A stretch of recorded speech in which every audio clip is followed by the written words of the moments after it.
Want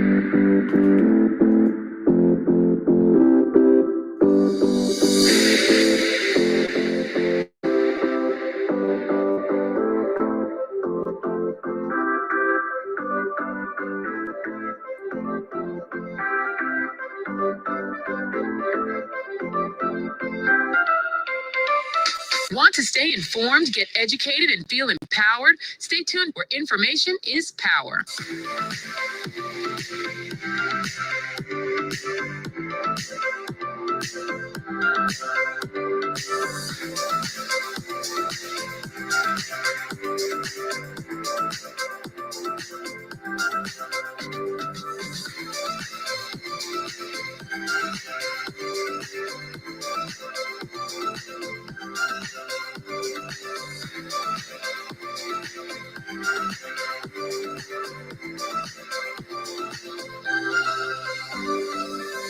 Eddie Frederick has got it all. Inspiration, motivation, great advice, and biting opinion pieces as only Eddie Frederick can deliver. Eddie Frederick has got it all. Welcome to EDDIE-FICATION, made possible by the efforts of the Center for Democracy and Good Governance, CDGG. The Center for Democracy and Good Governance is a sound organization established to promote and strengthen democracy.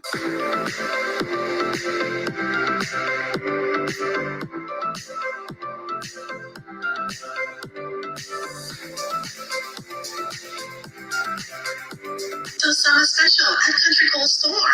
Get ready to beat the heat with amazing deals on frozen meats and chilled products. Choose from a wide variety of top quality products available at our wholesale department and Mini Mart. Stock up today and enjoy unbeatable freshness and savings this summer. Call us now for more information at 440-3335. This offer is valid while stocks last.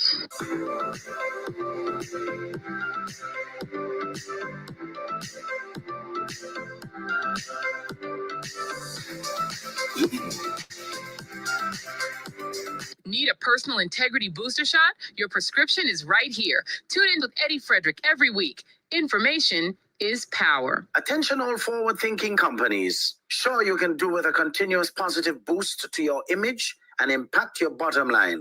If you think training is expensive, try not training and you will experience a perpetual downward spiral in patronage on account of increased dissatisfied customers. Take things into your hands and engage the best at motivation and customer care training with a tried and tested track record.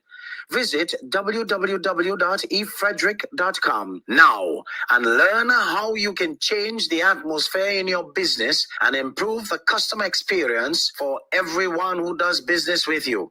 Spice Island Beach Resort and Belmont Estate are two such local entities of world renown that have benefited tremendously from ongoing customer care, social skills, and motivation training. Training changes everything for the better for any business and every team member. Enhance employee performance through increased awareness and passion for the job at hand.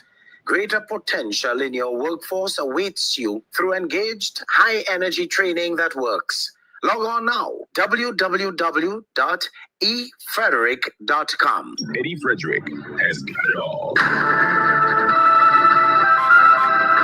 hurricane season is now upon us, so we as Caribbean people need to remember to think safety and be prepared. Avoid venturing outside during a storm or hurricane, especially if there are strong winds. Rooftops and other debris are often blown about and can cause great damage.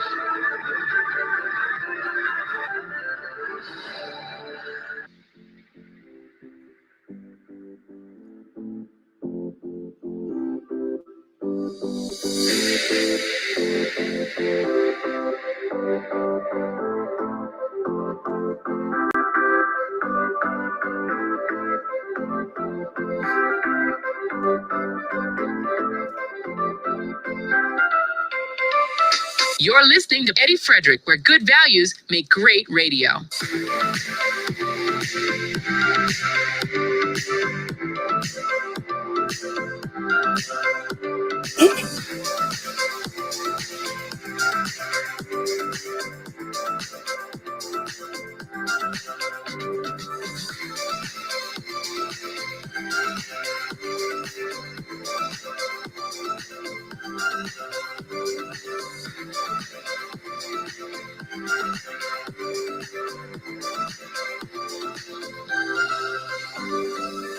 Inspiration, motivation, great advice, and biting opinion pieces as only Eddie Frederick can deliver.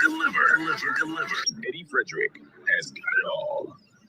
Wonderful, folks. Wonderful. Okay, social. It's such a plum-pleasing pleasure to be with you once more. I'm talking like this as if I'm deaf simply because I'm competing with the pitter-patter on my roof. Good rain is falling on the outside. Nothing to be scared of. A matter of fact, it's rain falling in the rainy season.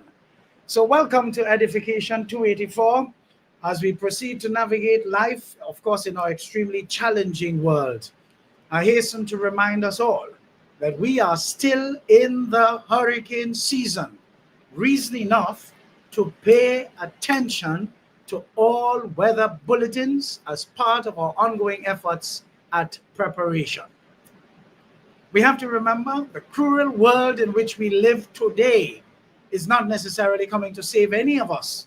So we have to take steps to protect ourselves against the elements, to minimize any damage or injuries or even mortalities. Folks, share the live.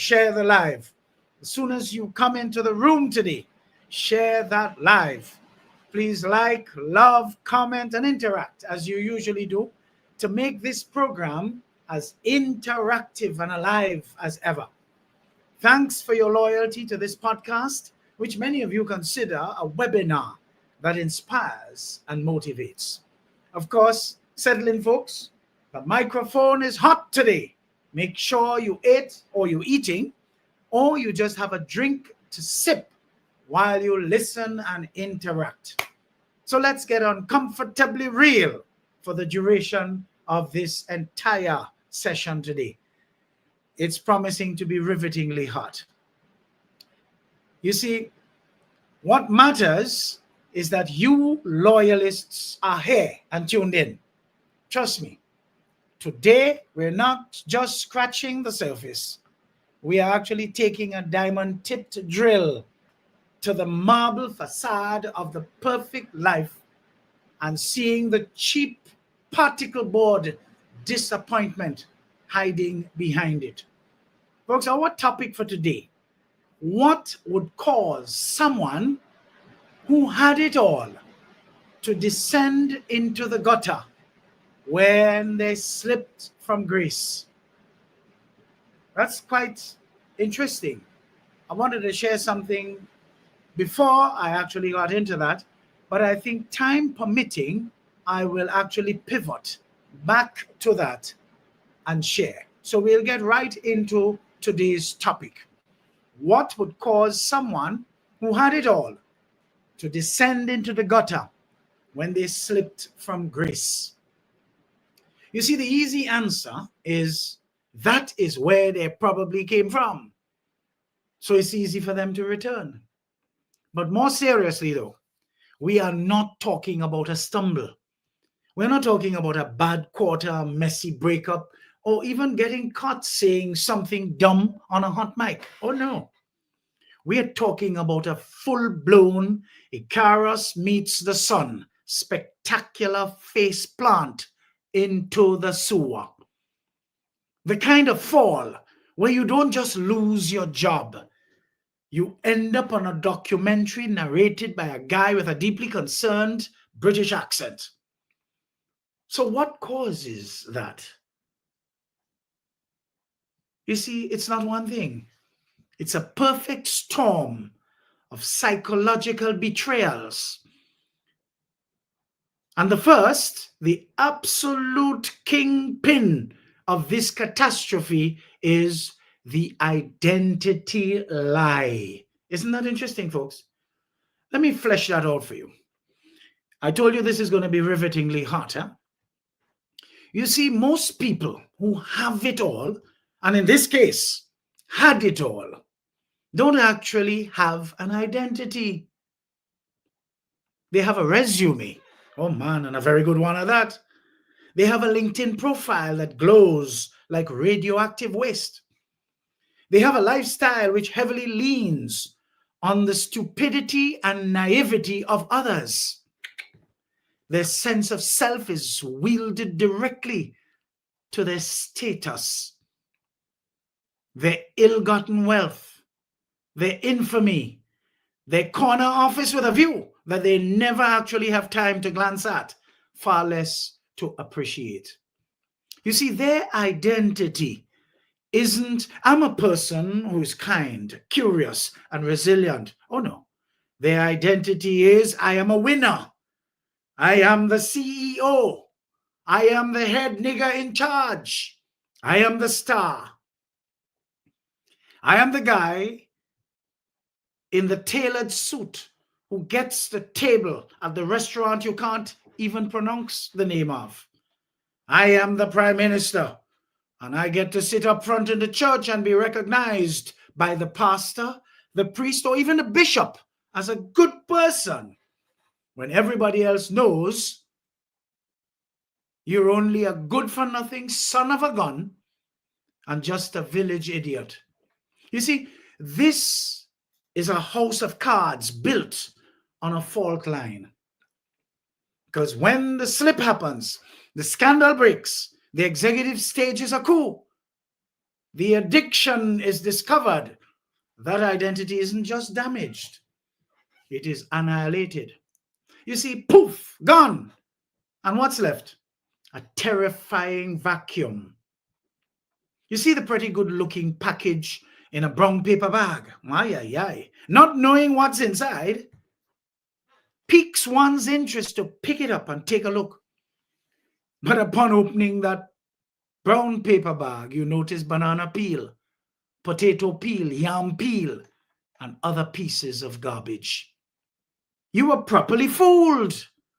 And that is what Grenadians underwent from 1995 to 2022, for the most part, when the 3-year and counting aftermath reveals that it is no comparison whatsoever. One by one, Grenadians are waking up to question themselves when they make the comparison with deliveries of the two systems, one for an overextended period and the other for 3 short years. Could you imagine the just concluded Carnival Spice Mass was a mammoth success? Oh man, plenty people came in for Carnival. Every show sold out. Every fete sold out. Ram cram. Could you imagine immediately after that serious economic injection into this country's economy, or financial injection that is, you're going to be going around with a truck telling people, trying to convince people that they're suffering? These people retarded. The timing was off. You see, folks, nature and the human psyche abhors a vacuum. So what rushes in to fill that void? Shame, panic, and a desperate, flailing need to sedate or numb the pain of that existentialist obliteration or demolition. Which brings us to our next accomplice. You see, the first one was the identity lie. The second one is the seduction of the gutter. You see, the gutter is very honest. There's nowhere else for it to go. Think about it. The high life is exhausting. It is a constant performance. It's remembering which fork to use, which opinion to have, which charity to be seen supporting. It's smiling at people you despise. It's a prison of politeness and expectation. The gutter has no rules. The gutter doesn't care if you see the salad fork and you use it instead of using the correct one for the steak. The gutter welcomes you with open arms and a cheap bottle of something that could probably even peel paint off a wall. The pressure is off. The performance is over. So anyone with serious character flaws will return to where they are most comfortable. That same gutter. There's a perverse freedom in rock bottom, folks. You can't fall any further. So why even try? The gravitational pull of not giving a single damn is incredibly powerful for someone who has been forced by way of position to have to give you too many damns for too long. You see, it is the ultimate rebellion against the prison they built for themselves. It's a big, messy screw you to the world that defined them and to the self they felt forced to be while at the top. It's self-destruction as a form of performance art, and the last form of control they feel they have. Look at how the boyfriend, for instance, is behaving today. And all you know who the boyfriend is. Sad indeed. But the gutter has landlords, and they always demand payment, which leads us to the third member of this unholy trinity, the isolation cascade. Folks, when you're on top, you're surrounded by people who fall in either category: needy, greedy, and vultures, acquirers, admirers, assistants, so-called friends. It's a court, and the court is loyal to the throne, not necessarily the sitting king. You see, the minute you're deposed, the phone stops ringing. The invites dry up. The texts go unanswered. It's a silence so deafening, it's physically painful to such status-starved individuals. The boyfriend has told several people this since his absolute demise. It's a hell of a thing. You see, the only people left around the boyfriend, the ones who profit from his decline, and certain parts of the local media and press who are just professional enablers of a different kind. You see this isolation? It confirms every dark secret fear they ever had at 3 a.m. in their one-time proverbial penthouse. We can all hear the boyfriend ensconced in diamonds saying today very often, "They never loved me. They loved what I could do for them." So they retreat further. They push away the one or two people who might actually care because their help feels like pity. And pity is a poison to a former king. You see, they'd rather be with the honest thieves in the gutter than the dishonest sycophants or sycophants in the palace. The isolation becomes complete, and a totally isolated human being is capable of anything, especially of staying right where they are, wallowing in the muck in the gutter. Now, let's be brutally frank, folks. This is not an excuse. It is an explanation. There is no excuse. Every day that person makes a choice. They choose the bottle over the therapist. They choose the rage over humility. They choose the familiar comfort of their own failure over the terrifying, uncertain work of building something real. They are the architect of their own ruin. But we have to understand that they often build their palace on the shoddiest of foundations to begin with. Their all was never all. It was just a lot of stuff. And when the stuff was gone, they had nothing left because they never invested in one thing that actually mattered: a self that can survive failure and maintain a level of dignity. But when someone is not good and not good long, they can only pretend when they gain high office they have absolutely no right in the first place. You see, the fall from grace isn't the problem. It is the lack of a foundation. It is the lack of a core. It's trading your soul for a trophy and then being surprised when the trophy gets repossessed or you're left with nothing. You see, the descent, that descent into the gutter is in its own tragic, hilarious way a quest. A misguided, disastrous quest to find something real after a lifetime of faking it. So even if that something real is just a cold, hard, honest pavement against your cheek. You see, the tragedy isn't that they fell. The tragedy is that they got to the level they once enjoyed through the channels of inauthentic evolution. They wanted it so badly that they scuttled who they met in the position and through deceit stole it from them, not having the character and personality for the position in the first place. You see, such people, because they never evolved genuinely, they could never get up after a fall because they never learned how to get back up. Because getting back up requires a humility that feels like death to a person who built their life on being invincible.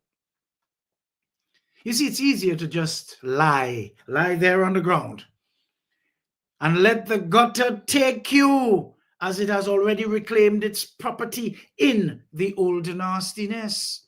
You see, the gutter is truly home, and notwithstanding how long they faked it, they could not resist the gravitational pull back to home, the said gutter. You see, it's a cautionary tale, folks. Build your identity on something that cannot be repoed.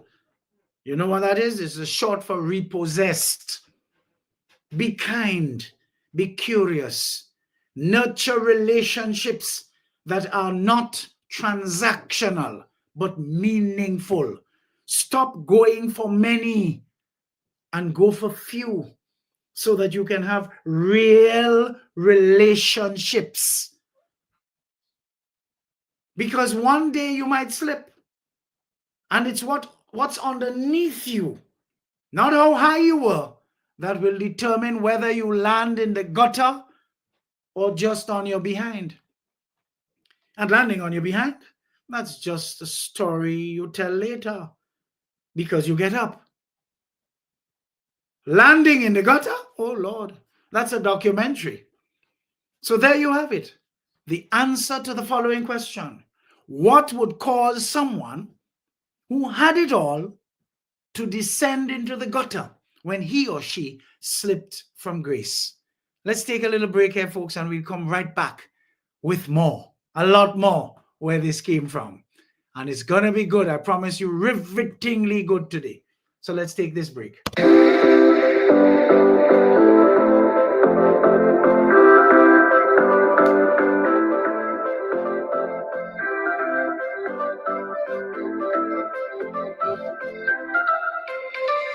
Want to stay informed, get educated, and feel empowered? Stay tuned, where information is power.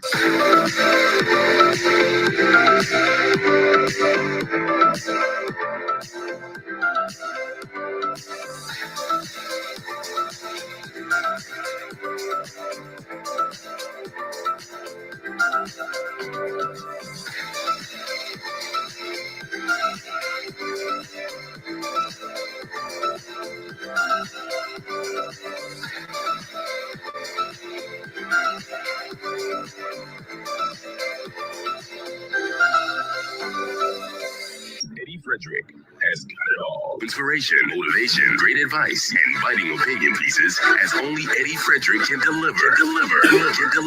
Eddie Frederick has got it all. This is EDDIE-FICATION, made possible by the efforts of the Center for Democracy and Good Governance, CDGG. The strength of views and opinions expressed during edification are not necessarily a reflection or representation of the sponsors and/or affiliates of this program. The hurricane season is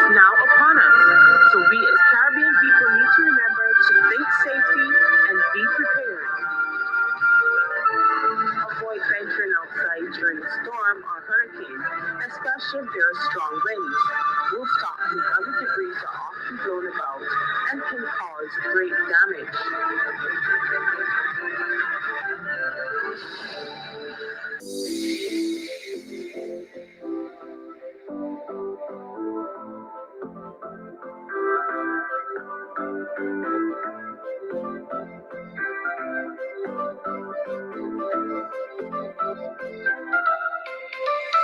To summer special at Country Cold Store.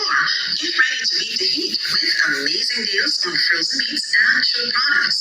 Choose from a wide variety of top quality products available at our wholesale department and mini mart. Stock up today and enjoy unbeatable freshness and savings this summer. Call us now for more information at 440-3335. This offer is valid while stocks last.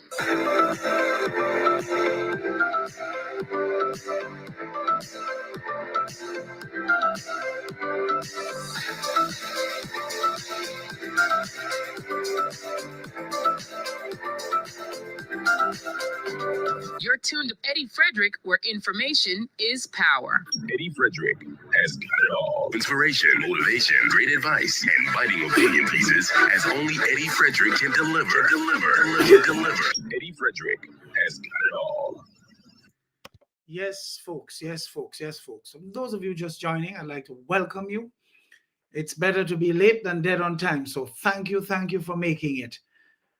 Folks, why is Grenada's boyfriend behaving so debased when he takes to political campaigning, especially since his political demise? Of course, this is a topic that requires a scalpel, not a sledgehammer. So let's get into it. You see, we are heading into delicate territory here. The sun-drenched, spice-scented shores of Grenada, the Isle of Spice, a place of immense beauty, and of course a political landscape that has, for the better part of 3 decades, been dominated by a man with serious character flaws, today known as the boyfriend. The question posed is a specific one, and it's a doozy. Why is Grenada's boyfriend behaving so debased when he takes to political campaigning, especially since his political demise? Now, let's be clear. Debased is a hell of a strong word, isn't it? Hell of a strong word. And the reason why it was used is because I could not find a stronger one. We're talking about language, posture, rhetoric that seemed to slip from the one-time pretending imposter of a statesman, the long-serving prime minister, the regional elder, into something extremely raw, more visceral, more personal. It's a total departure from debating policy to throwing rhetorical punches way, way, way below the belt, while exciting what's left of his base, the rara of society. To understand it, you can't just look at the boyfriend. You have to look at the stage he's at in his life, the stage he is on, and the low-life audience he's playing to. This isn't happening in a vacuum. This is political theater in a small island nation where over the years he single-handedly turned politics into a blood sport. And everyone, even the bludgeoned, as they tend to get, is related to everyone. Your opponent isn't just a rival, folks. He might be your cousin's husband, your childhood friend you fellowed with, the man who stole your goat 20 years ago. The grievances are deep, personal, and eternal. So why the debased behavior, especially now? It's a cocktail of 3 toxic ingredients. Folks, share the live because there's a lot coming. This is not making any joke today. The mic is hot, it's burning me. Share the live. I'm sure you're missing some people. Tag them. Say, hey, bomb dropping. Come. You see,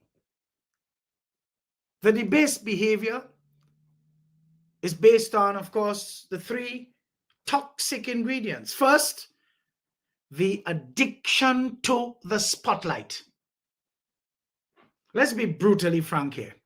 That old nastiness, today referred to, of course, as the boyfriend, wasn't just the prime minister between 1995 and 2022 for the most part. He was the whole government for 13 straight years at one point. His identity and the fate of Grenada were, in his mind and in the minds of his poor and vulnerable supporters, fused. He was the doc, the man who brought the lights on, the man who shook the right hands.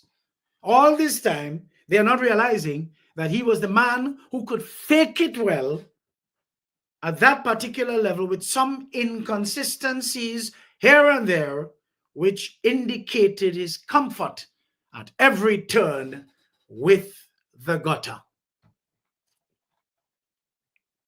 To go from that, from being the undisputed center of every room, the one whose every cough was news, to being just another voice in the crowd, that is a psychic wound most of us cannot withstand, far less to comprehend.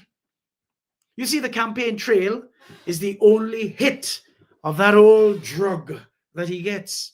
The microphone, the crowd, the adulation. Even if the crowd is smaller, some level of dotishness abound. And I dare say, same level of dotishness. The rhetoric has to be louder to get the same high. It's not just about winning anymore. It is about feeding the dragon of his own ego. So when you're starved of relevance, you'll eat scraps. And debased rhetoric is often the scraps of politics. But you know what's the second toxic ingredient? The panic of irrelevance. Oh yeah, I want hot boy. This is the flip side of the first point, you know. The boyfriend is not just addicted to the spotlight. He's terrified of the silence that follows when it is shut off. You see, in politics, you're either a lion or you are lunch. There are no quiet retirees anymore. The environment has become too toxic. You fade away and your legacy gets eaten by the next generation. Notwithstanding, both are actually happening to the old nastiness turned boyfriend today. You see, this demise isn't just an electoral loss. It is a prelude to oblivion. So the campaign becomes a frantic, sometimes desperate fight against being erased. And even if he handpicked his successor in a Tom and Jerry process, he finds it necessary to always upstage that successor or so-called successor, fueling rumors, and in some cases, people are quoting him as not being satisfied with the successor's performance to date. And how do you get attention in a noisy world? You escalate, you shock, you upstage others. You say the thing everyone might be thinking, but too polite to say. You personalize attacks. You project on your opponents everything that is true and bad about you. You don't debate your opponent's policy or policies. You attack their character, their family, their motives. You don't show up in Parliament to hear plans and policies because you know in your day, you use that stage to just lie and lie and lie, not realizing those lies will catch up with you and contribute to the said oblivion you're very much on your way to, that you're afraid of. You make it to a soap opera because people will always tune into a fight faster than they will tune into a policy seminar, inspiration, motivation, or even prayers. Folks, it's a political equivalent of yelling fire in a crowded theater. It's a debased act, but does get the attention of the ill-focused, the ill-intentioned, and people who just don't pay attention. But what is the third toxic ingredient? It's calculated. It works. And this is the most frustrating part for those of us watching from the outside in total disgust on so many levels. We assume this behavior is a sign of weakness, of a man losing his grip. And maybe it is, but it is also a strategy.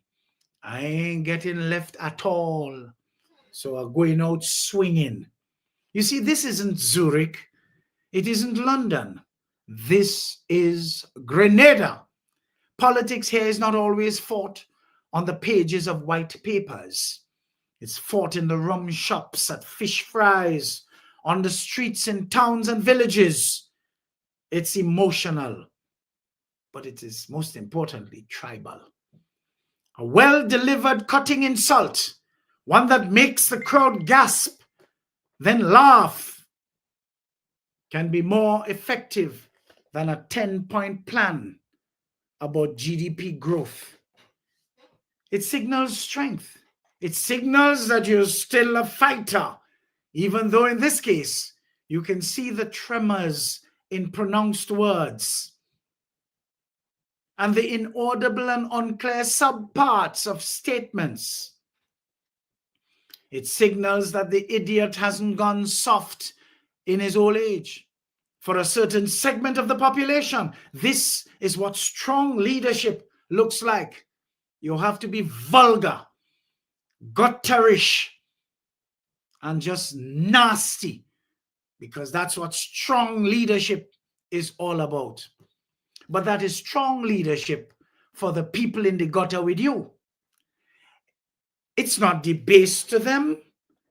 It's relatable. It's the boyfriend keeping it real. You see, he's speaking a language, his base. And the word base, hello, everybody knows what base means. In this case, there's a double entente. He's speaking a language his base understands. The language of struggle, of conflict, of us versus them. When your political survival is on the line, you don't speak the language of the Oxford Union. Oh no, you speak the language of the gutter. You go down into the gutter because that's where the votes are. You throw mud because it sticks, and it makes your opponent have to get down and dirty with you, neutralizing their advantage. But this group in government does not know how to go down there. And so it is only one set of gutter rats we are seeing on full display. So is it debased by the standards of academic political discourse? Absolutely. But it is also the behavior of a master political survivalist who understands the raw, unvarnished engine of small island politics better than any commentator ever will. But what does it say about the people who receive that type of strategy? Doesn't say much. But they're happy to tell you they've been to school and they have 25 subjects. We have to remember the boyfriend is the architect of the subculture in Grenada. He was there long enough to design, construct, and make sure he left it in place. We all know that his base has reduced. since the separation of the most popular person to have succeeded him as leader. But now he needs to excite what's left of that base to keep them engaged. It's the last stand of a lion, folks, who knows the younger predators are circling. He can't outrun them anymore.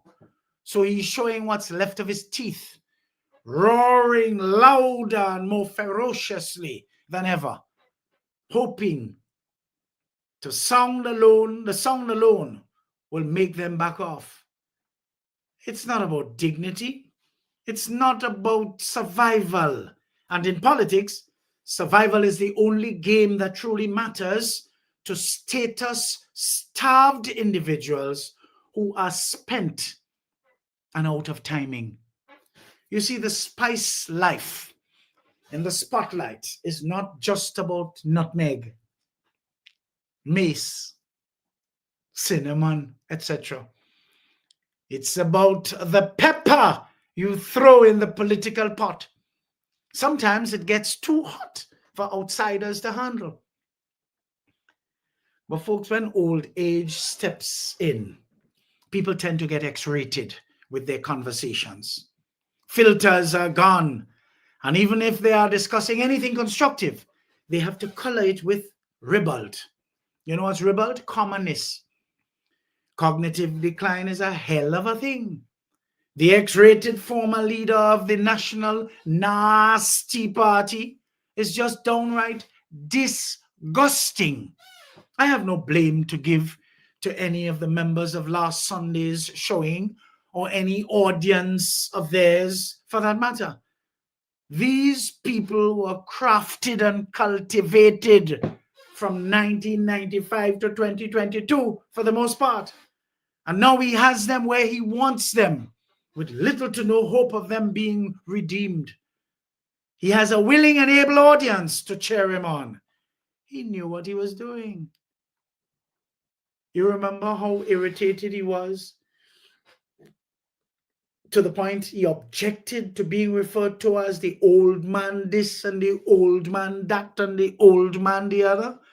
Folks, there was a reel, a video, whatever it is, going around recently to remind you. He referred to it as disrespect. But when he's on the receiving end, as fitting response to his commonness and total disrespect, it's not okay, he will object. But as soon as he displays disrespect by calling people Bulaman, Arlene, Teresa, and he have girlfriend, and he don't have boyfriend, and does take long to come, and who putting out their private part and it didn't look good, it's supposed to be okay. We must accept that. When he's behaving so, it is okay for him. But when others respond in kind, they are regarded as keyboard bajons and other negative names. Disrespect, folks, can only attract disrespect. And is that?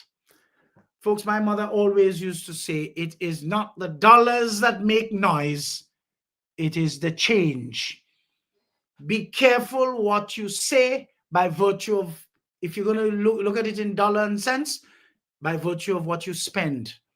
Because the dollars that come from here will have some change to come back. So when I tell you this man is nothing but an old nastiness, you thought I was joking? But it's an indictment on many of you to have allowed that old nastiness around the precincts of ultimate leadership over this country for such a goddamn long time. It's an indictment on many of you folks.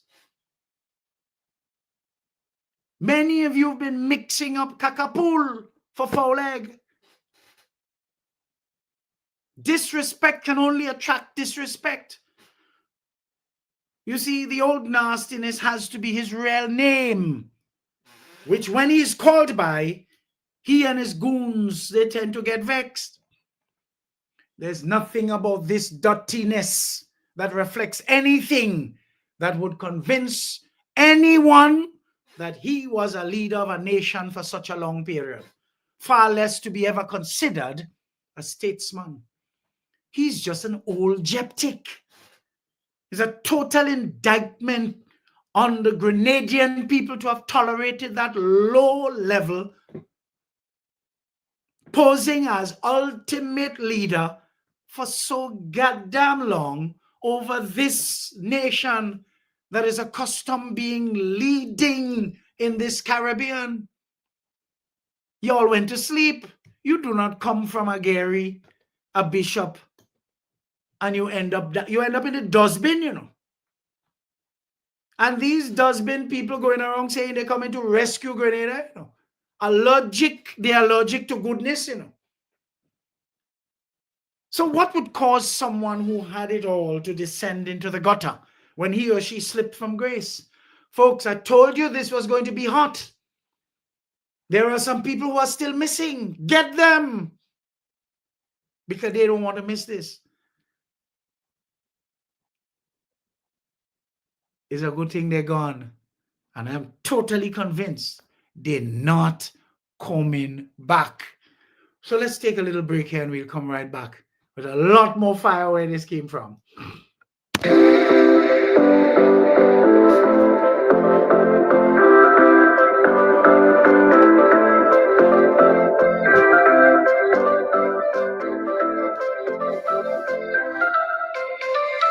Want to stay informed, get educated, and feel empowered? Stay tuned, where information is power.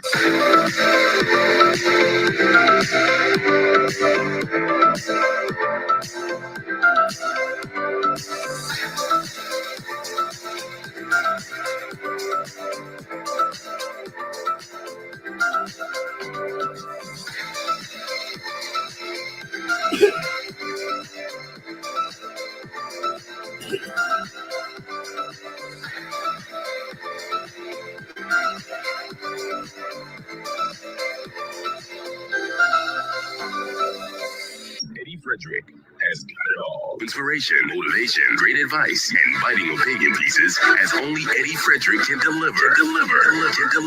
Eddie Frederick has got it all.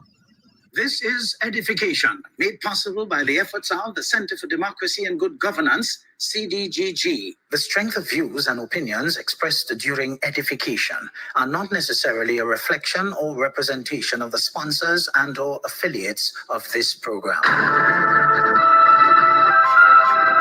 Hurricane season is now upon us, so we as Caribbean people need to remember to face safety and be prepared.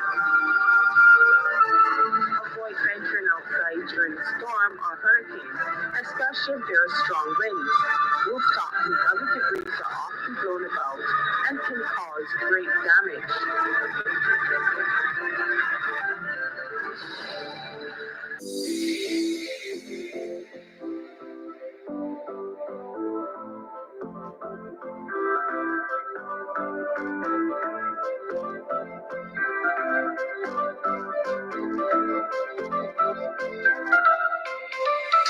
So summer special at Country Cold Store.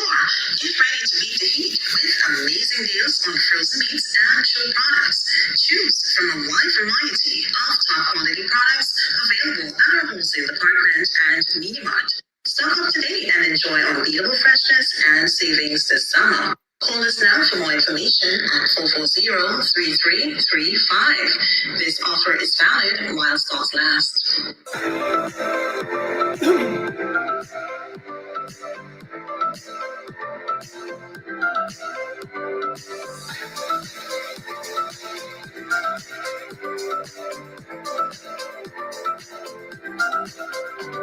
You're tuned to Eddie Frederick, where information is power. Eddie Frederick has got it all. Inspiration, motivation, great advice, and biting opinion pieces as only Eddie Frederick can deliver. Eddie Frederick has got it all. Wonderful, wonderful, wonderful, folks. Yeah, we have a lot of turkeys to fry here this afternoon. Quite a bit. And we ain't making no joke, as we say, we ain't sticking. We have to proceed. All right, so let's get the show on. Folks, thanks for those of you who are in the room, those who have come late. You can always go back because this program is simultaneously broadcast live on YouTube and Facebook, both my private personal page and my public page. So you can always, tune in, but share the live, share it, let people get to understand, because we have to boyfriend proof Grenada. We have to old nastiness proof Grenada.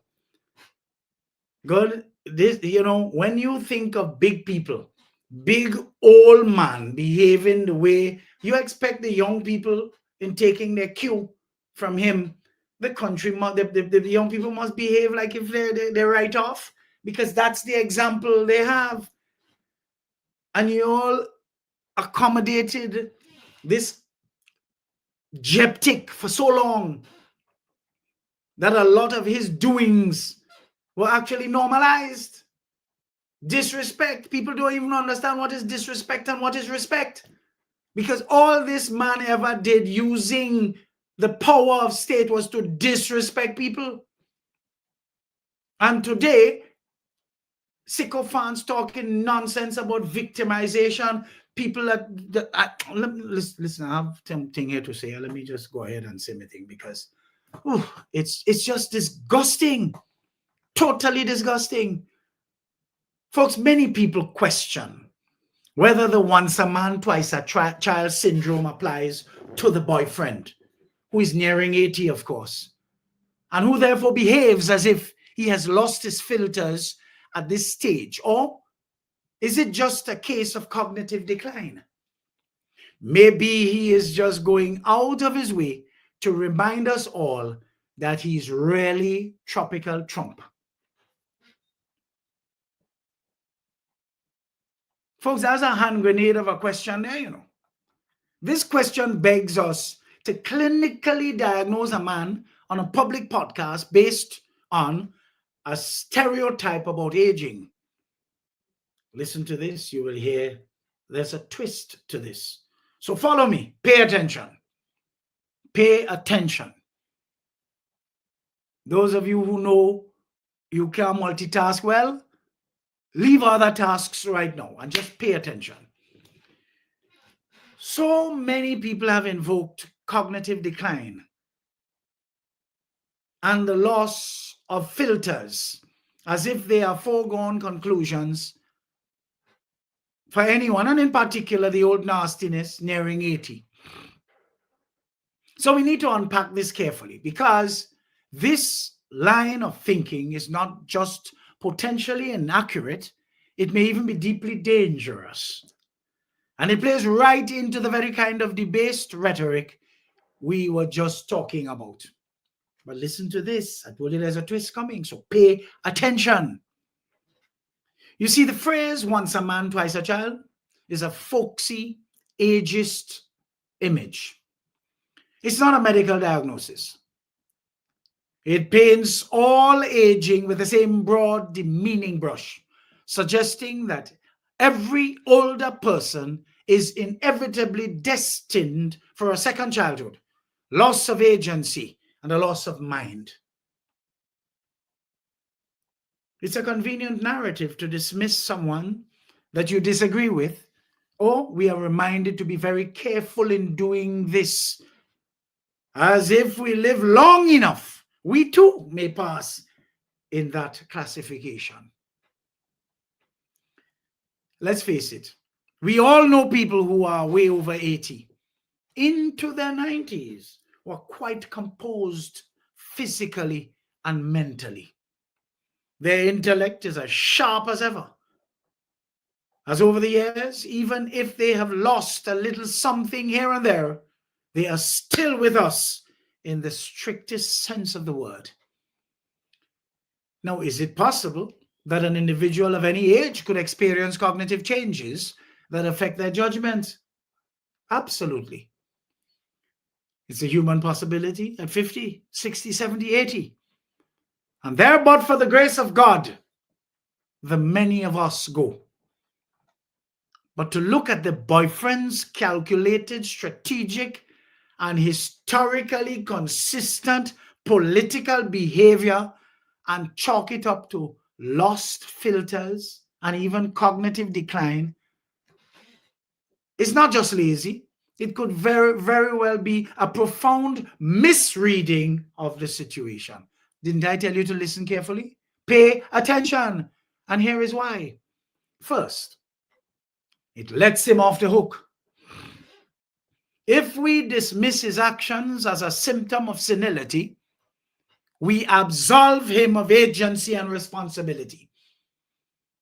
We say, oh, that's just the poor old boyfriend. He can't help it. No, the boyfriend is a seasoned political operator. He has been a mastermind of gutter politics in Grenada for over 40 years. What you are seeing is not a loss of skill. It's an application of a different skill set for a different era of his career. That's why the volume has been turned up. The oblivion phase. He's not playing chess anymore. He's playing street-level dominoes. And he's playing to win, not necessarily at elections, because you and I know that's not happening again. But the street battle, the bacchanal, the tebe, the gutter life. To call it cognitive decline is to mistake a change in strategy for a loss in ability. And remember, he has nothing to lose anymore. So he will employ all gutterance that he can garner at this stage. What do you like that word? Gutterance. That's my word. You won't find it in a dictionary. Second, it tends to ignore the pattern. This isn't new behavior that suddenly appeared after his 75th birthday. Hell no. The fire, the aggression, the sharp and several times nasty tongue. These have been tools in his kit and playbook for decades. The stakes are higher for him now because he's facing his own political mortality, oblivion. That doesn't mean his brain is failing. Oh no, it means his desperation is increasing and has increased. He's using the tools that have always worked for him, just turned up to 11. He passed 10 now. This isn't a man who has lost his filter. This is a man who has consciously chosen to remove what's left of the filter because he believes the situation calls for raw, unfiltered combat. After all, he has returned full to the gutter, a place of comfort for him. And third, most importantly, it's a cheap shot. When we can't argue effectively with someone's politics, when their strategy proves frustratingly effective because he knows his audience well, he becomes tempted. It becomes tempting to pathologize them, to attack not their ideas, but their very capacity to have ideas. It's the ultimate ad hominem attack. Don't listen to him. He's old and losing it. That's a tactic he himself might use against an opponent. We shouldn't stoop to it at all. Now, am I saying it's impossible? Of course not. It's not his new, we are not, none of us. I am not his neurologist. You are not his neurologist.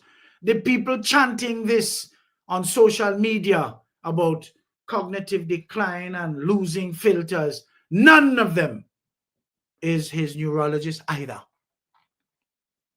But what I'm saying is that it is a convenient, damaging, and likely incorrect explanation for behavior that has a much clearer political explanation. A fierce, calculating, and concerned or cornered political animal, let's put it this way, fighting for survival with the only tools he believes will work in the arena he is in, especially at a time when that old tiger has obviously lost all his teeth. So to blame cognitive decline is to ignore the calculated rage of a man who sees his life's work almost to the end of slipping away. That rage isn't a symptom of diseased mind. Oh no, it's a symptom of a terrified ego. And a terrified ego at any age is capable of throwing dignity out the window to survive. Remember, while fighting to preserve a legacy he alone believes he has, he's adding more disgrace to his already dismal list of achievements. History has already agreed to feed him his karma, which can't be nice, and thus far has not been nice at all. I remember somebody must be making some statement about why he just don't disappear. And I remember my good friend here, Sawandi, wise beyond his years, saying, no, he mustn't disappear just so. I want him to live long enough to lose his mind. Folks, Blaze said what goes around comes around. Dr. Fletcher, when he fell out in 1998, did say, don't worry, all in the fullness of time. Time ain't full yet. But you notice it's happening, the unraveling. The man is playing the game, same as he always has. Remember, if it is one thing we can all agree on, is that of his consistency over the years. That is why when people you credit with some sense, you see them fencing around him, you realize you were wrong to credit them with any sense because they were not paying attention at the man's consistency. All he does is use people. And the game has just gotten dirtier. And that is not a function of his age. It is a function of his desperation in politics. His desperation in politics. That is what that is a function of. So, let's be better than that, folks. Let's critique the strategy, not invent a medical excuse for it. Otherwise, we are no better than the gutter we claim to be looking into. Think critically, folks. Come on. Climb correctly.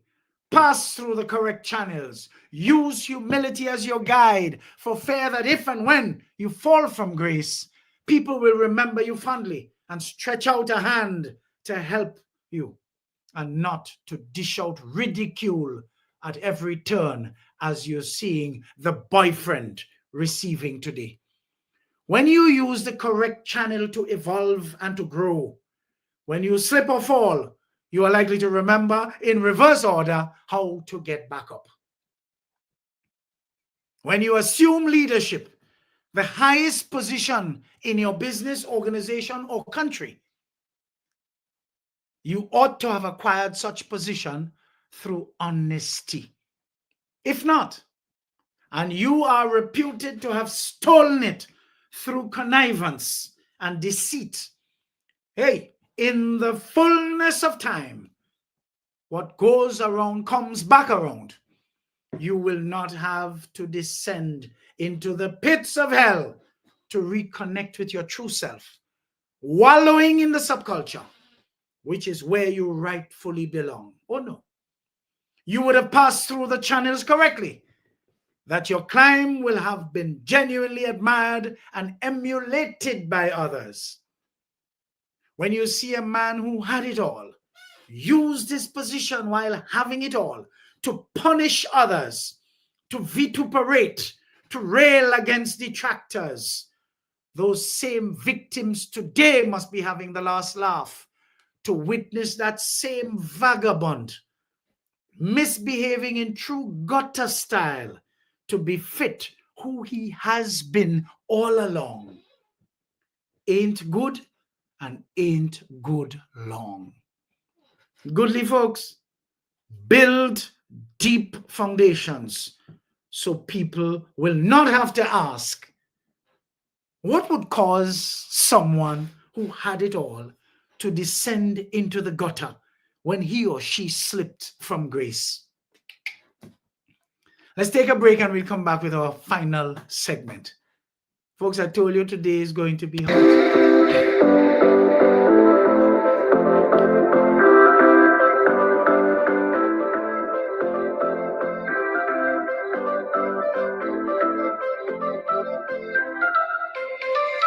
Want to stay informed, get educated, and feel empowered? Stay tuned where information is power.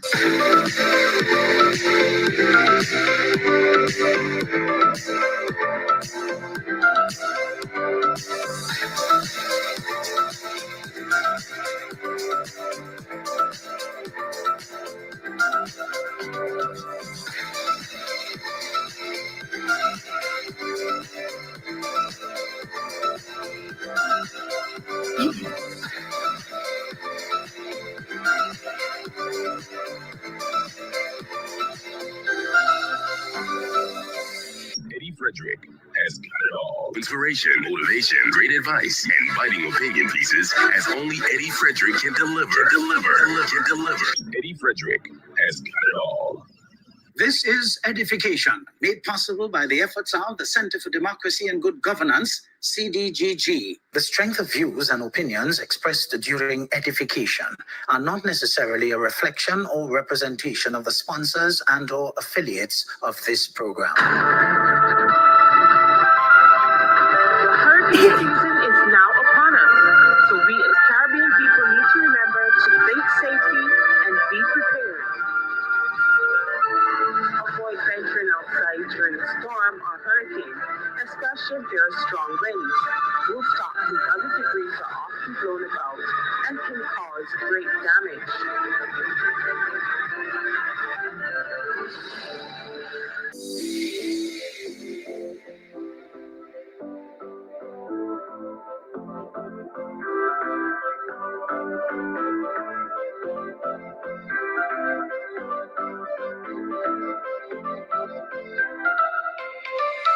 So summer special at Country Cold Store. Get ready to beat the heat with amazing deals on frozen meats and chilled products. Choose from a wide variety of top quality products available at our wholesale department and Mini Mart. Stock up today and enjoy unbeatable freshness and savings this summer. Call us now for more information at 440-3335. This offer is valid while stocks last.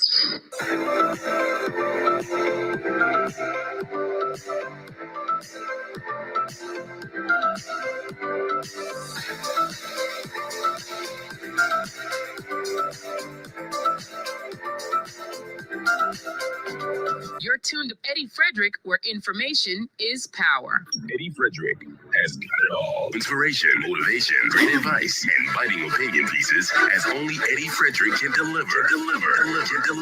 Eddie Frederick has got it all. Wunderbar. Okay, folks, this is our final segment now. We really and truly, I think we're having some fun today, aren't we?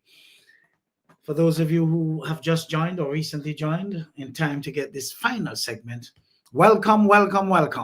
Hit the share button and let's get it on.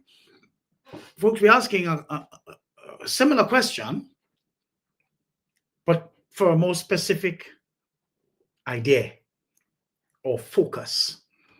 Why would someone who works in a professional environment allow himself or herself to be compromised over their political affiliation and lose their job and benefits of so many years? Why? Folks, they're supposed to be stupid and stupid. But I would never think in these times here, so and now, that someone could be that stupid. This is a complex and increasingly common scenario in very politically polarized societies. That decision isn't usually a conscious, rational choice to get fired. No. Instead, it's often a result of a series of psychological, social, and situational factors. That coverage, how should I put it by? These things help to basically cloud a person's judgment. But you see, if you were properly brought up, Folks, I come from the bosom of poverty, but I had a mother called Moses, single parent mother, 5 bastard children, and she took care of 5 of them. We may not have had much to eat at times, but she gave us values. Folks, you could put me in a room with things, as long as these things ain't concern me, there is no anxiety, there is no nothing about me. We were brought up to not envy nobody. We were brought up to mind with business, be contented. We were brought up to not have pretense as part of our adjectival sort of display. It must not be a part of you. Don't pretend. Be who you are. Full stop. Because my mother was who she was. Full stop. God rest her soul.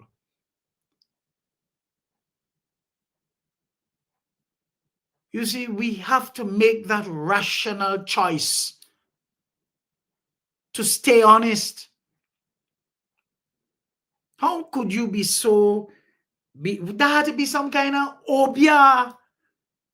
You have your good work and you're beholden to our old dirtiness that you're taking confidential stuff and giving agents of the dirtiness, huh?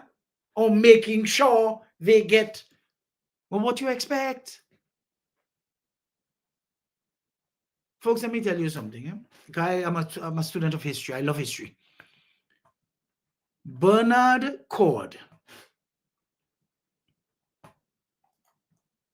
in one of his published books in his post-prison life, spoke to the professionalism of public servants who transitioned from the Gary era to the PRGs and singled out 3 of them based on his personal experience, whose history of association with the overthrown Gary government did not get in the way of their professionalism, and so they were retained by the PRG, the People's Revolutionary Government, and were among the most outstanding public servants that functioned at the highest levels during that revolutionary administration, as did so many other public servants, as a matter of course. But these 3 were deceased. Lauriston Wilson Jr. as Director of Finance or Permanent Secretary of the Ministry of Finance. Today, Dame Gloria Payne Banfield. Could you imagine that? And a woman who turned out to be his personal assistant. Secretary, they used to call them in them days. Patty Linton. Could you imagine that? In whom he reposed a lot of confidence. But those were the days when people could compartmentalize and separate their politics from true and genuine service to the nation. Today, that is not to be, and has even spilled over into the private sector. A crying shame, where people's confidential information could be shared with unqualified and low-down dunderheads without a clue and a danger to themselves and their source, thus causing the person's livelihood to be totally destroyed.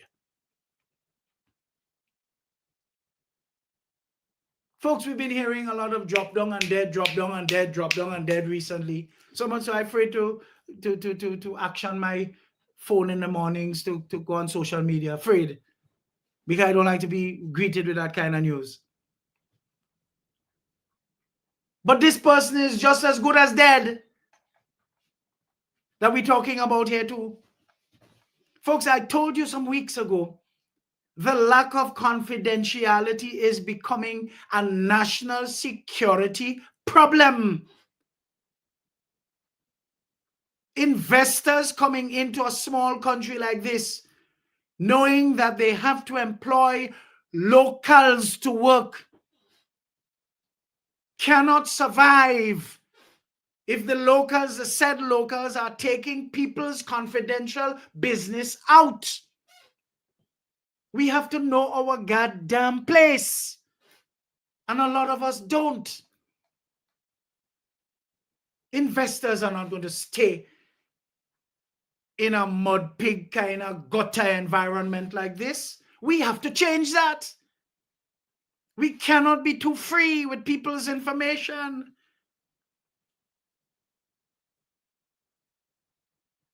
Interestingly, the political organization that these people seem beholden to has nothing for them. Here are the key reasons why a professional might allow this to happen, broken down into, of course, some categories: psychological and identity factors. You see that identity fusion? For some, political affiliation is not just an opinion. It's a core part of their identity. It's intertwined with their sense of self, their morality, and their community. When this identity is threatened or criticized, it can feel like a personal attack. Defending it becomes a matter of principle, often overriding pragmatic concerns like job security. What about moral conviction? People with strong moral convictions believe their stance is not just politically correct, but morally right. This can lead to a martyr complex, where standing up for what we believe in, even at great personal cost, feels like a righteous and necessary act.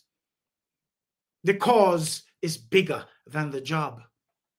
Cognitive biases, the predictable bugs in human thinking that can cause them to draw incorrect conclusions, favor information that confirms their existing beliefs, overestimate or underestimate risks, make decisions based on emotion rather than logic.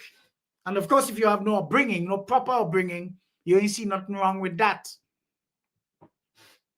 What about optimism bias? It won't happen to me. They may believe that performance is, or seniority will protect them, or the HR rules won't be enforced in their case. Confirmation bias. They surround themselves, especially online, with people who share and reinforce their views, creating an echo chamber that normalizes extreme expression and minimizes the potential risks. But what about the Dunning-Kruger effect?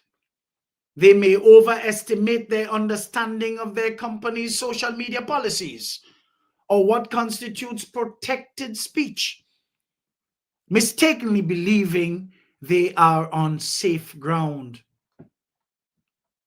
Social and environmental factors. The bubble effect.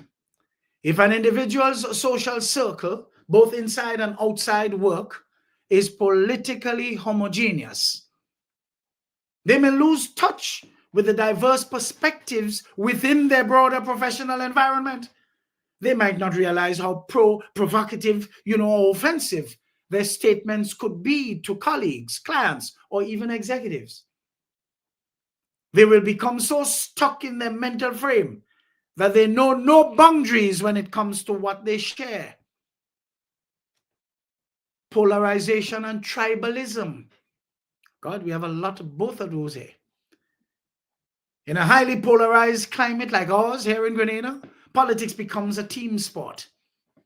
Attacking the other side can be a way to gain status and validation within one's own group.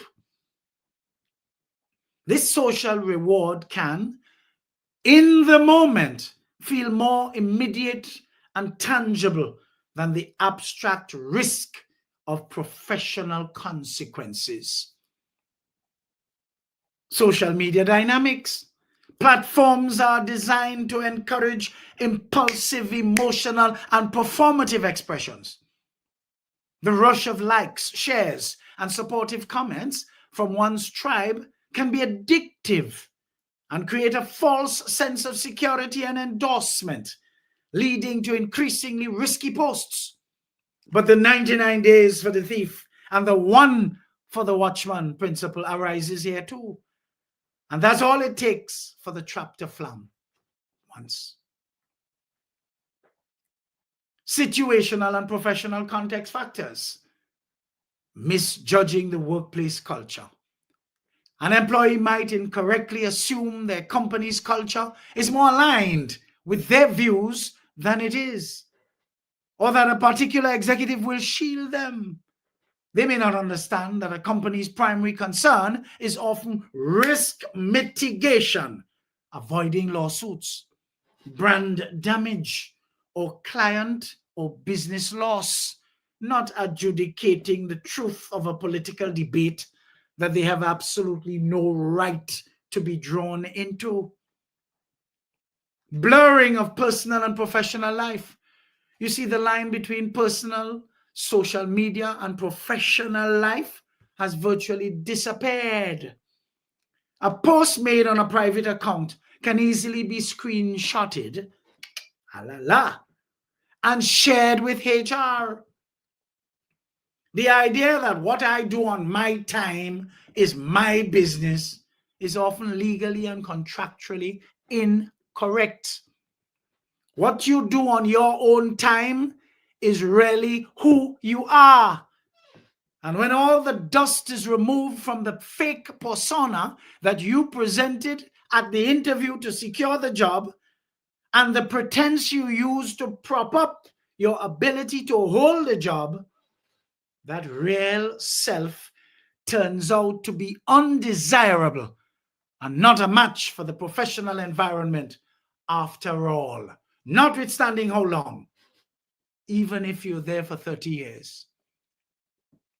Folks, a lot of us need to learn our priorities. You see, I always tell people, the job that you do is not just a work. When you ask people, sometimes you make a call to someone and say, hey, where are you? Oh, I'm up on walk. Just the mere fact, up on walk, that is not even a sentence. Because work is not something you could be on. You are at work. And the mere fact that you say you're up on work, we know you just stand up. You ain't doing nothing. You showed up to get a paycheck. You're not making yourself useful because you feel to do so is to exploit yourself. But the very few who are serious, they drive good cars. They enjoy a high standard of living and quality of life because they know that they work to do what? Maintain their standard of living and quality of life. So they take their jobs seriously because it is their lifeline. They ain't making no joke about their job. You have a lot of people, they're getting paid, they're topping up their phones, and they're just squandering their minutes and their data, doing stupidness. And when they have an emergency, they don't even have a minute left to call their place of work that gives them their income to advise them that they will not be making it work today because they are not feeling well. And then they tell you, well, I don't have any obligation to have any minutes on my phone to call my work to tell them nothing. But there's an old beast. That person has no right in the working environment because they do not understand the order of things. That work takes care of their business. They don't even understand that. Some of them are $2,000, $3,500 phones. None of them have any minutes on them. Wi-Fi zombies. They have $7,000 in their pockets, walking around looking heavy. And they had to drug water in the morning to bathe. They're climbing out a crab hole, virtual crab hole, where they live. And they don't realize, but wait, I'm really not qualified for the phones at this level yet. Because if I could use this $7,000 to help me, hello. You see, your priority is wrong side. Want to be jumping on bandwagon to say you're suffering. You're not suffering if you have a $3,000 cell phone. And I don't care if somebody give you. You're supposed to have mind enough to know if I get it free, let me pawn it. Let me settle for a blue or an Alcatel still.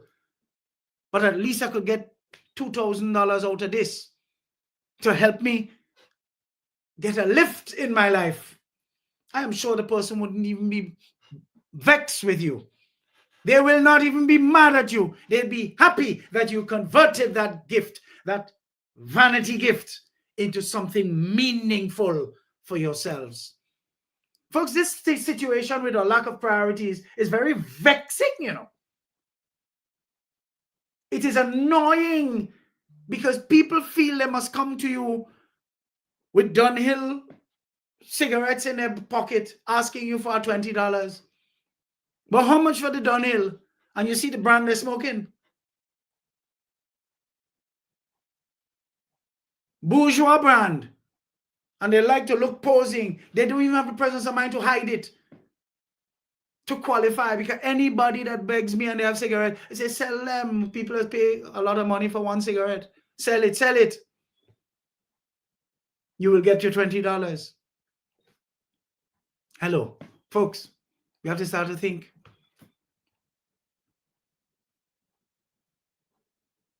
So you see this nonsense about not knowing your priorities and thinking what I do on my own time has nothing to do with where I walk in, joke you're making. What you do on your own time is who you really are. And the reason why you were hired is because you did not display any traits of who you really are during the interview. And who you really are is not what the kind of person, the kind of personality that place is looking for. You see, folks, let's talk about provocation or emotional trigger. An emotional event, a news story, a political outcome, a personal attack online can lead to an impulsive, angry post made in the heat of the moment without any consideration of the consequences. It's less a choice and more an emotional reaction. What about underestimating the paper trail? People might forget that anything written online is permanent. A years-old tweet, blog post, a forum comment can be dredged up and can lead to termination based on a company's current values or a new wave of public scrutiny. With technology as far-reaching as it has become, modern companies who keep abreast of its dynamic nature can easily trace forensically who entered where and what, and therefore who shared confidential information with an outsider, whether for personal gain or for political advantage. Such people would have been found to be guilty of putting any such organization in harm's way and must be summarily parted with. Never mind how long one would have worked at such institution, organization, company, or entity. Of course, the offended party would have a right to collect all the benefits of such stupid employee as part of the settlement outside of court. Who would employ any such disgraced employee thereafter? Nobody touching that person with a 10-foot pole. But what's the final calculation or lack thereof? You see, ultimately, the person does not accurately weigh the cost-benefit analysis. The perceived benefit, expressing identity, defending morals, gaining social status in their group, feels immense and, of course, immediate. The perceived cost, losing their job, that feels distant, unlikely, or even honorable.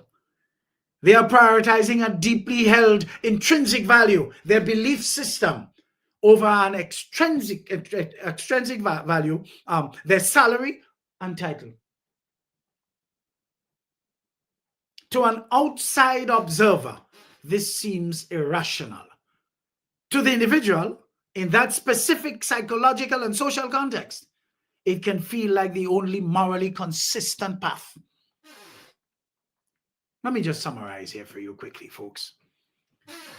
It's rarely a simple case of someone allowing themselves to be compromised. It's usually a perfect storm of identity, a storm of emotion, social pressure, and misjudgment that leads them to believe the risk is either minimal or worth taking. But what could be the consequence for such disgraced employee in specific terms? Of course, the long-term consequences for an employee who loses their job in such a public and contentious manner can be severe and multifaceted, extending far beyond the immediate loss of income. Look at the Ron Redhead saga, for instance, with the academic record being publicly shared by a dimwit with no understanding of how academic institutions operate, not even at Heinze school level. That is an example of recklessness to the point where the source was totally compromised. And it is just a matter of time before SGU forensically traces the source of that leak, whose action brought the university into public odium and disrepute. Of course, the public has an interest in this unfolding story based on the massive economic contributions SGU makes to our national economy. Folks, SGU is a pride and joy for this country, and every sane citizen has a right to help protect its image. I hear that it's just a matter of time before the culprit is made public. Councillors need to stand by. Mr. Josh Hector, I hope you're standing by, as this could probably not end well. Here are the potential long-term consequences, broken down, folks, into some categories: professional and career consequences, damaged professional reputation. This is the most significant long-term impact. Their name becomes associated with the incident rather than their professional skills. A simple Google search of their name based on this, using this as an example, for instance, a simple Google search by any future recruiter will likely reveal news, articles, and social media threads, especially because of the public nature of this particular controversy. Difficulty finding new employment. You see, many employers conduct thorough background and social media checks. Being fired for cause, especially a cause that suggests poor judgment, lack of confidentiality, volatility, or potential liability, is a major red flag. They may be seen as a risk to company culture, brand image, client relationships.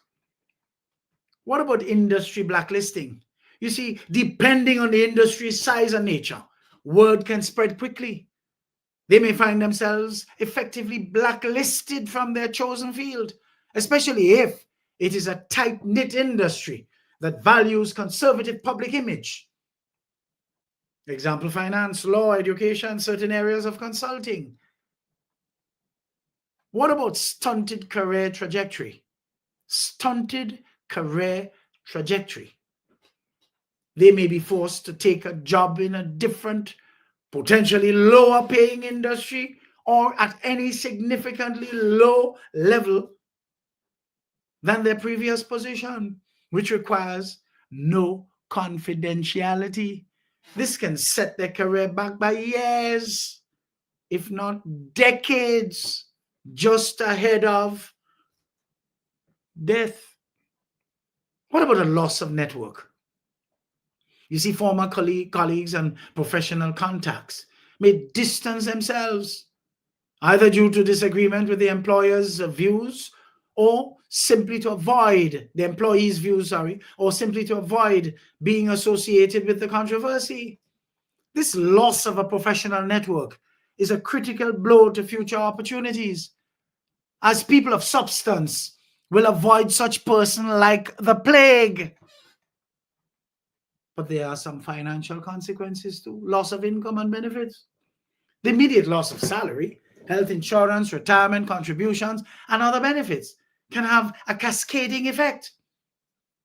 We have to remember the place of employment owes the victim of such confidentiality breach some form of settlement before something like this is widely known to damage the reputation of the said entity.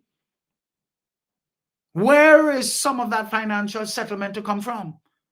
Pension benefits of that particular individual may just be compromised. I don't know, but that could be a possibility.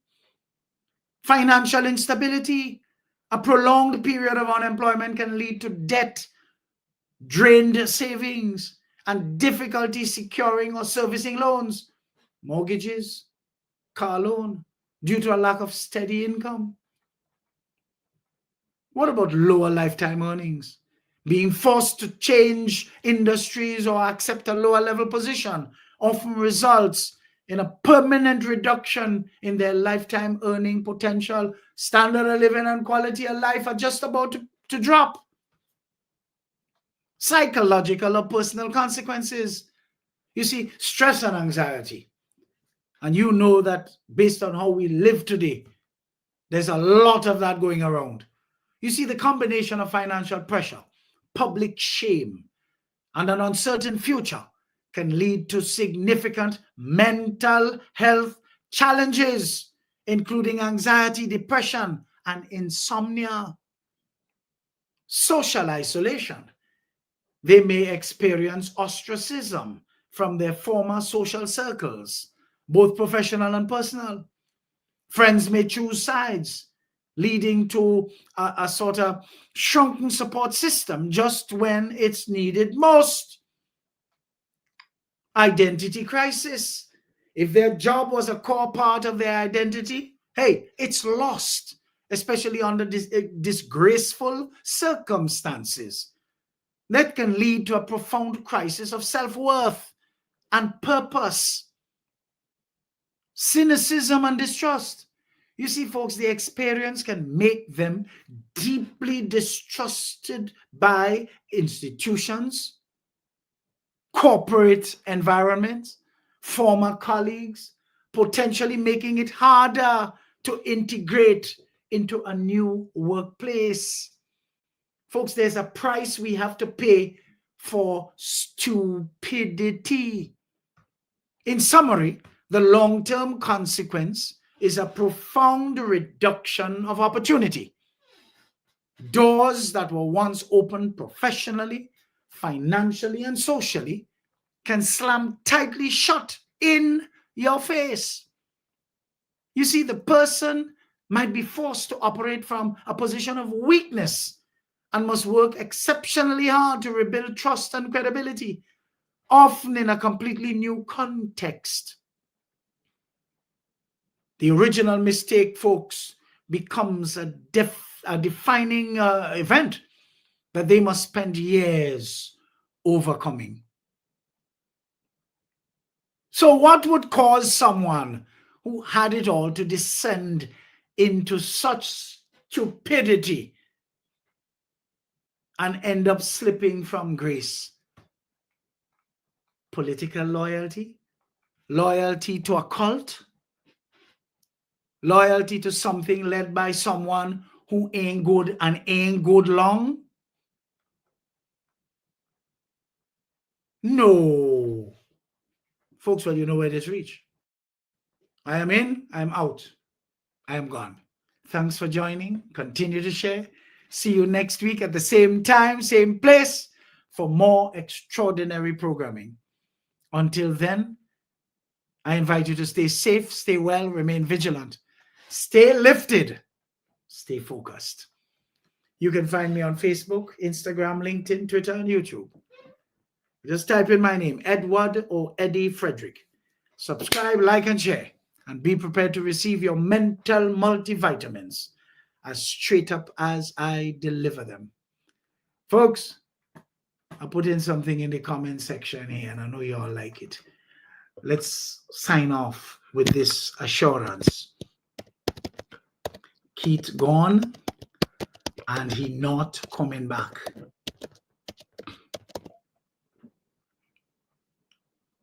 Let's put that in the comment section, please, as we sign off. Wonderful. Keith gone, and he not, hashtag, and he not coming back. Thank you very much. You've been a wonderful group. Peace and blessings to all of you. Do whatever you do this coming week for Grenada. And soldiers who are standing in the gap on behalf of the decent government we have, that the indecent lot wants to project their nonsense on, I wish you well, continued blessings of good health, so that you can actually do what? Stand in the gap, strong and healthy, to push them back in their holes. So peace and blessings to you for a wonderful week. All the best.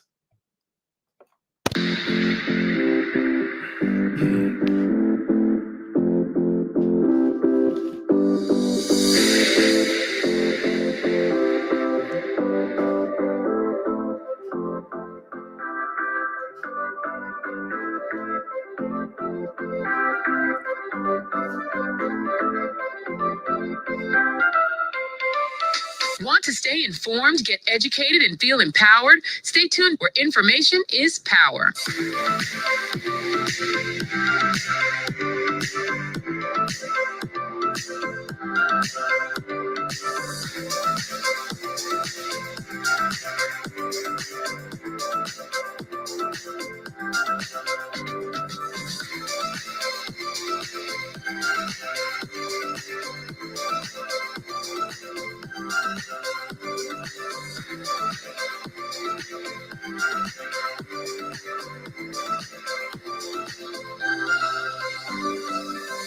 Eddie Frederick has got it all. Inspiration, motivation, great advice, and biting opinion pieces as only Eddie Frederick can deliver.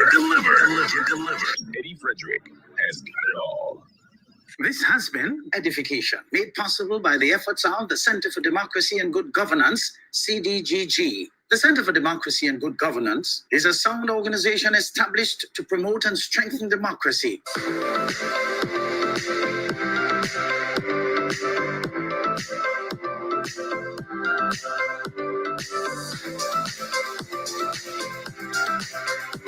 So summer special at Country Cold Store. Get ready to beat the heat with amazing deals on frozen meats and chilled products. Choose from a wide variety of top quality products available at our wholesale department and mini mart. Stock up today and enjoy unbeatable freshness and savings this summer. Call us now for more information at 440-3335. This offer is valid while stocks last.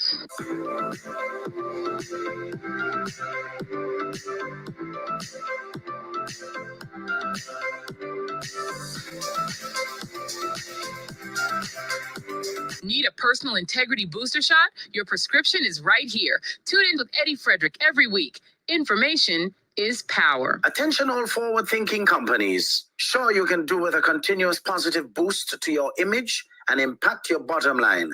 If you think training is expensive, try not training and you will experience a perpetual downward spiral in patronage on account of increased dissatisfied customers. Take things into your hands and engage the best at motivation and customer care training with a tried and tested track record.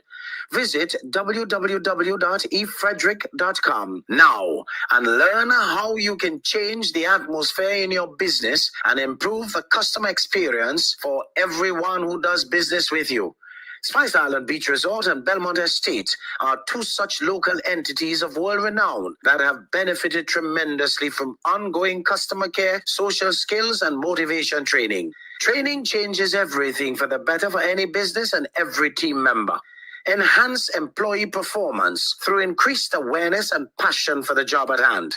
Greater potential in your workforce awaits you through engaged, high-energy training that works. Log on now, www.efrederick.com. Eddie Frederick has got it all. Inspiration, motivation, great advice, and biting opinion pieces as only Eddie Frederick can deliver. Deliver. Eddie Frederick has got it all. Hurricane season is now upon us, so we as Caribbean people need to remember to think safety and be prepared. Avoid venturing outside during a storm or hurricane, especially if there are strong winds. Rooftops and other debris are often blown about and can cause great damage.